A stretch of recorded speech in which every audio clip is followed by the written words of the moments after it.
अमरीकी महकमा खारजा ने बावर कराया है कि पाकिस्तान को दहशतगर्द हमलों के खिलाफ अपने दिफा का मुकम्मल हक हासिल है।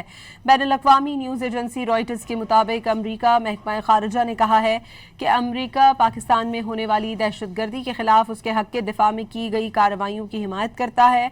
पाकिस्तान के अवाम ने दहशतगर्दी की जंग में बहुत नुकसान उठाया है और बेपनाह कुर्बानियाँ दी। वाज़ेह रहे कि ऑपरेशन गज़ब लिल हक के तहत पाकिस्तान ने हालिया दहशतगर्दी के वाक़यात के बाद अफगानिस्तान में दहशतगर्दों के ठिकानों को निशाना बनाया।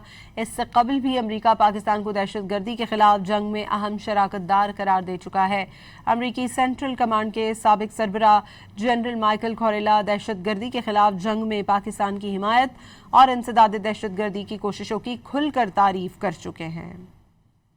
अमरीकी महकमा खारजा ने बावर कराया है कि पाकिस्तान को दहशतगर्द हमलों के खिलाफ अपने दिफा का मुकम्मल हक हासिल है। बैनुल-अक़वामी न्यूज़ एजेंसी रॉयटर्स के मुताबिक अमरीका महकमा खारजा ने कहा है कि अमरीका पाकिस्तान में होने वाली दहशतगर्दी के खिलाफ उसके हक के दिफा में की गई कार्रवाइयों की हिमायत करता है। पाकिस्तान के अवाम ने दहशतगर्दी की जंग में बहुत नुकसान उठाया है और बेपनाह कुर्बानियाँ दी। वाज़ेह रहे कि ऑपरेशन गज़ब लिल हक के तहत पाकिस्तान ने हालिया दहशतगर्दी के वाक़यात के बाद अफगानिस्तान में दहशतगर्दों के ठिकानों को निशाना बनाया। इससे कबल भी अमरीका पाकिस्तान को दहशतगर्दी के खिलाफ जंग में अहम शराकतदार करार दे चुका है। अमरीकी सेंट्रल कमांड के साबिक सरबराह जनरल माइकल कोरेला दहशतगर्दी के खिलाफ जंग में पाकिस्तान की हिमायत और इंसदाद दहशतगर्दी की कोशिशों की खुलकर तारीफ कर चुके हैं।